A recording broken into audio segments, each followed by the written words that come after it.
সকলোৰে বাবে অন্য এটা ভাল খবৰ লৈ আহিছোঁ। অসম লোকসেৱা আয়োগৰ ফালৰ পৰা হোমগাৰ্ডৰ পোষ্ট মুকলি কৰি দিয়া হৈছে। আপোনালোকৰ যদি কোৱালিফিকেশ্যন আছে তেনে ক্ষেত্ৰত এই পোষ্টবোৰৰ বাবে আবেদন কৰিব পাৰিব আৰু আবেদন প্ৰক্ৰিয়া কেতিয়াৰ পৰা ষ্টাৰ্ট হ'ব বা লাষ্ট ডেট কেতিয়া, কিমান কোৱালিফিকেশ্যন লাগিব, সকলোখিনি ইনফৰমেশ্যন জানিবলৈ ভিডিঅ'টো শেষলৈকে চাই থাকক। এই ভিডিঅ'টোৰ জৰিয়তে সকলোখিনি ইনফৰমেশ্যন আপোনালোকে পাই যাব। এটা নেম অফ পোষ্ট হৈছে class 1 junior grade home guards in Assam home guards service under home and political ডিপাৰ্টমেণ্টৰ ফালৰ পৰা এইকেইটা পোষ্ট মুকলি কৰি দিয়া হৈছে। নাম্বাৰ অফ পোষ্টৰ সংখ্যা আছে 22টা।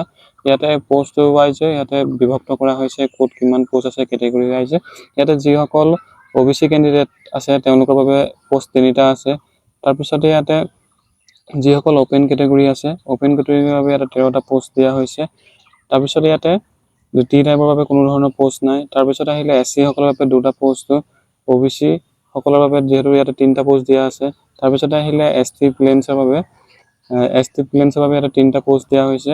ইয়াতে ৰিজাৰ্ভেশ্যনৰ পোষ্ট দিয়া হৈছে। টোটেল পোষ্টৰ সংখ্যা হৈছে 22টা আৰু এক্স ছাৰ্ভিচমেনৰ পোষ্ট ইয়াতে দিয়া হৈছে 1টা। এইখিনি হৈছে পোষ্টৰ সংখ্যা। তাৰপিছতে আহিলে ইয়াতে পে লেভেলটো কিমানৰ পৰা দিয়া হ'ব। ইয়াতে বেছিক পে যিটো পে হয় ইয়াতে 22,000ৰ পৰা দিয়া হ'ব আৰু ইয়াতে গ্ৰেড পেও দিয়া হ'ব। গ্ৰেড পে ইয়াতে 11,800 টকা পৰ্যন্ত ইয়াতে গ্ৰেড পে দিয়া হ'ব আৰু ইয়াতে পে লেভেলটো 22,000ৰ পৰা 97,000 পৰ্যন্ত ইয়াতে দিয়া হ'ব। পে বেণ্ডটো ইয়াতে লেভেল 3 হ'ব। ইয়াতে ইলিজিবল ক্ৰাইটেৰিয়া আবেদন কৰিবলৈ হ'লে কেণ্ডিডেট চিটিজেনশ্বিপ ইণ্ডিয়ান হ'ব লাগিব আৰু যিহেতু অসমৰ বাসিন্দা হ'ব লাগিব। অসমত যিহেতু PRC থকাটো বাধ্যতামূলক হ'ব। তাৰপিছত আহিলে ইয়াতে এডুকেশ্যন কোৱালিফিকেশ্যন মিনিমাম ইয়াতে গ্ৰেজুৱেশ্যন পাছ কৰা হ'ব লাগিব। BA BSc BCom হ'ব লাগিব। ষ্ট্ৰীমৰ লগত কোনো ধৰণৰ কথা নাই। তাৰপিছতে আহিলে এজ লিমিটটো ইয়াতে দিয়া হৈছে 21 বছৰৰ পৰা 38 বছৰলৈকে আৰু এজ কাউণ্টটো 1/1/2026লৈকে আপাৰ এজ লিমিটটো ৰিলেক্সেবল ইয়াতে দিয়া হৈছে। ইয়াতে যিসকল SC ST কেণ্ডিডেট আছে তেওঁলোকৰ বাবে ইয়াতে অভাৰ যিটো এজ আছে 43 ইয়াৰ্ছলৈকে দিয়া হৈছে।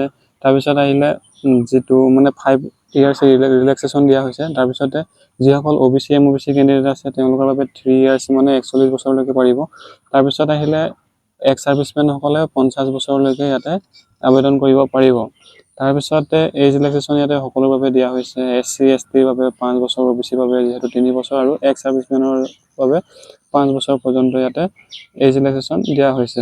তাৰপিছত ইয়াতে PW কেণ্ডিডেটৰ বাবে কোনো ধৰণৰ ইয়াতে নাই। তাৰপিছত এজ লিমিটটো কোনটো চাৰ্টিফিকেটৰ পৰা কাউণ্ট কৰা হ'ব, ক্লাছ 10 আৰু 12ৰ যিটো এডমিট আছে, এডমিটত যিটো ডেট অফ বাৰ্থ আছে তাৰ মতে ইয়াতে এজ লিমিটটো কাউণ্ট কৰা হ'ব। যিহেতু ইয়াতে এমপ্লয়মেণ্ট এক্সচেঞ্জ কাৰ্ড থকাটো বাধ্যতামূলক হ'ব। যিহেতু ভেলিড এমপ্লয়মেণ্ট এক্সচেঞ্জ কাৰ্ড থকাটো বাধ্যতামূলক। যিসকলে ৰিনিউ কৰা নাই ইতিমধ্যে ৰিনিউ কৰি ল'ব। যিহেতু ৰিনিউ ডেটটো মতে তেওঁলোকে ৰিনিউ কৰিব লাগিব এক্সচেঞ্জ কাৰ্ড কৰা, নহ'লে তেওঁলোকে নতুনকৈ এক্সচেঞ্জ কাৰ্ড আবেদন কৰিব লাগিব যদিহে ৰিনিউ ডেট কিবা কাৰণত ফেইল হৈ গৈছে।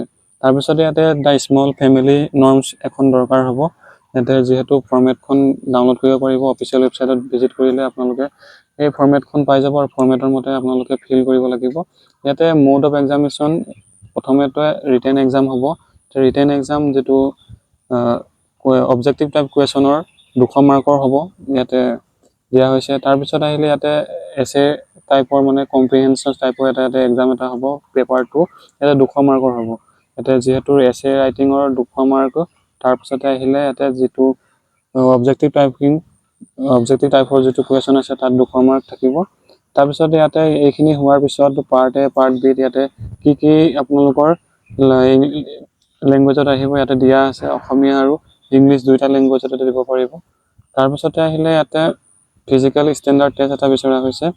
যিসকলে ৰিটেন কোৱালিফাই কৰিব তাৰপিছতে ফিজিকেল এটা অনুষ্ঠিত হ'ব। ইয়াতে ফিজিকেল এফিচিয়েঞ্চি টেষ্টত 100 মাৰ্কৰ এটা ৰেষ্ট, যিটো 100 মিটাৰ ৰেষ্ট হ'ব। মেলসকলৰ বাবে 16 ছেকেণ্ড দিয়া হ'ব আৰু ফিমেলসকলৰ বাবে 18 ছেকেণ্ড।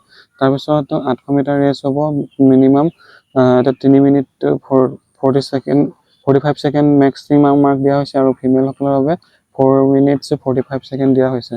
লং জাম্পৰ ক্ষেত্ৰতো ঠিক তেনেদৰে 3.5 মিটাৰ মিনিমাম মাৰিব লাগিব, 3টা চান্স দিয়া হ'ব আৰু ফিমেলসকলেও 3 মিটাৰ মাৰিব লাগিব, এটা 3টা চান্স দিয়া হ'ব আৰু মেলসকলক 3.5 মিটাৰ মাৰিব লাগিব।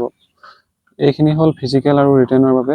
আৰু ইণ্টাৰভিউ যিটো হ'ব যিসকলে ফিজিকেল আৰু ৰিটেন এক্সাম কোৱালিফাই কৰিব তেওঁলোকৰ বাবে ৰিটেন এক্সাম এটা যিটো ইণ্টাৰভিউ হয় পাৰ্চনেলিটি টেষ্ট কেৰি চেল কেৰি যিটো ইণ্টাৰভিউ হয় তেওঁলোকে ইণ্টাৰভিউটোত এপিয়াৰ থাকিব লাগিব 50 মাৰ্কৰ হ'ব ইয়াতে ভাইবা অনুষ্ঠিত কৰা হ'ব তাৰপিছত এই হাইটৰ ক্ষেত্ৰত আহিলে হাইট কিমান কি লাগিব ইয়াতে জেনেৰেল আৰু OBC SC সকলৰ বাবে যিটো হাইট হয় 5 ফুট 4 ইঞ্চিৰ পৰা মিনিমাম লাগিব আৰু ইয়াতে যেটো মেলৰ বাবে সেন্টিমিটাৰত হলে 165 সেন্টিমিটাৰ হ'ব লাগিব ফিমেল সকলৰ বাবে ঠিক তেনেদৰে 5 ফিট 1 ইঞ্চি মানে 1.157 সেন্টিমিটাৰ হোৱাটো বাধ্যতামূলক তাৰপিছত যিসকল ST প্লেনছ বা ST হিলছ আছে তেওঁলোকৰ বাবে 5 ফিট 3 ইঞ্চি এটা লাগিব যেটো 162 সেন্টিমিটাৰ হ'ব লাগিব আৰু ফিমেল সকলে 5 ফিট লাগিব মিনিমাম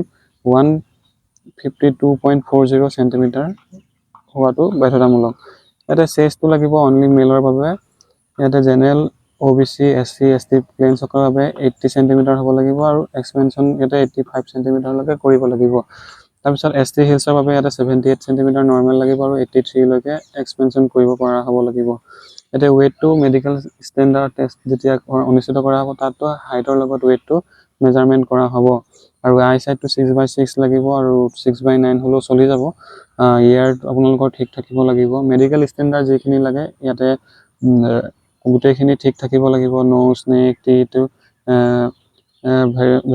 ভেঞ্চাৰ ডিসটেন্স ইয়াতে লাগিব ডিসক্ৰিয়াছে তাৰপিছত ইয়াতে সকলোখিনি মেডিকেল যিখিনি সকলোখিনি টেষ্ট ঠিক থাকিব লাগিব আপোনালোকৰ এইখিনি কোৱালিফিকেশন আৰু মেডিকেল ষ্টেণ্ডাৰ্ড টেষ্ট হলে আপোনালোকে এই এক্সামটো ক্লিয়াৰ কৰিব পাৰিব যেহেতু ইয়াতে জেনেৰেল ষ্টেণ্ডাৰ্ডছৰ বাবে যিখিনি সিলেবাস হয় বা কেনেকুৱা কি ধৰণৰ কোৱেশ্চন আহিব এইখিনি জানিবলৈ আপোনালোকে সিলেবাসখনো ডাউনলোড কৰি ল'ব পাৰে apsc.com ত ভিজিট কৰি পিনি আপোনালোকে সকলোখিনি সিলেবাস লৈ ল'ব পাৰে চাই ল'ব পাৰে কোড কিমান নম্বৰ আহিব বা কিমানকুৱা কি হ'ব তাৰ পাছতে আহিলে ইয়াতে এপ্লিকেশন ফিজ এটা বিচৰা হৈছে জেনেৰেল সকলৰ বাবে এপ্লিকেশন ফিজ টোটেল 297.20 ইয়াতে এপ্লিকেশন ফিজ দিব লাগিব তাৰ পিছত OBC সকলৰ বাবে 197 টকা 20 পইচা ইয়াতে দিব লাগিব তাৰ পিছত SC ST BPL PW VD সকলে ইয়াতে কোনো ধৰণৰ এপ্লিকেশন ফিজ লোৱা নহয় কিন্তু ইয়াতে প্ৰসেসিং ফিজ এটা বিচৰা হৈছে ইয়াতে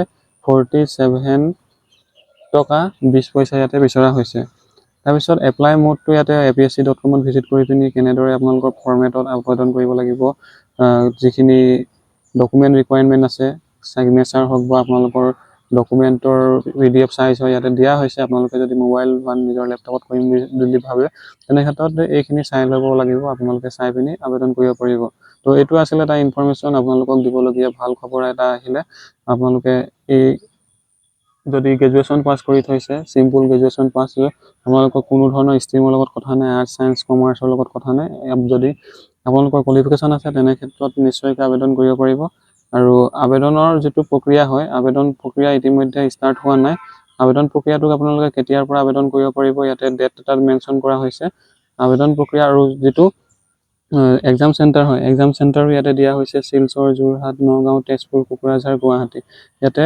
ডিস্ট্ৰিক্ট কনভাৰ্ট ইয়াতে জোনবোৰ দিয়া হৈছে আপোনালোকৰ যেটো ওচৰ সেন্টাৰ হয় তাতে আপোনালোকে এক্সাম সমূহ দিব পাৰিব যেটো আপোনালোকৰ মেইন কথা আহিলে এতিয়া আবেদন কেতিয়াৰ পৰা কৰিব পাৰিব আবেদনৰ যেটো তাৰিখ হয় এতিয়ালৈকে ইয়াতে মেনশন কৰা হৈছে আপোনালোকে যেটো এপ্লিকেশন ফিজ হয় নতুবা সকলোখিনি ইনফৰমেশন চাবলৈ হলে নটিফিকেশনটো ডাউনলোড কৰিব ইয়াতে দিয়া হৈছে স্টাৰ্টিং ডেটটো অনলাইন এপ্লিকেশন 8 তাৰিখৰ পৰা আপোনালোকে আবেদন কৰিব পাৰিব আৰু 8/5/2024 ৰ পৰা আবেদন কৰিব পাৰিব আৰু যেটো লাষ্ট ডেট হয় আপোনালোকে 7/6/2024 লৈকে আবেদন কৰিব পাৰিব আৰু লাষ্ট ডেট অফ পেমেন্টৰ যেটো তাৰিখ হয় 9/6/2024 লৈকে আপোনালোকে পেমেন্ট কৰিব পাৰিব দুদিন এক্সট্ৰাকে পেমেন্ট কৰিবলৈ দিয়া হৈছে যেটো সাৰ্ভাৰৰ কথা থাকে তো এটো আছিল ইনফৰমেশন আপোনালোকক দিবলগীয়া আপোনালোকে যদি ইচ্ছুক হয় তেনে ক্ষেত্ৰত নিশ্চয়কৈ আবেদন কৰক আজিলৈ ইমানে ধন্যবাদ জয় অসম পুনৰ লগ পাম অন্য এটা গুৰুত্বপূৰ্ণ আপডেট লৈ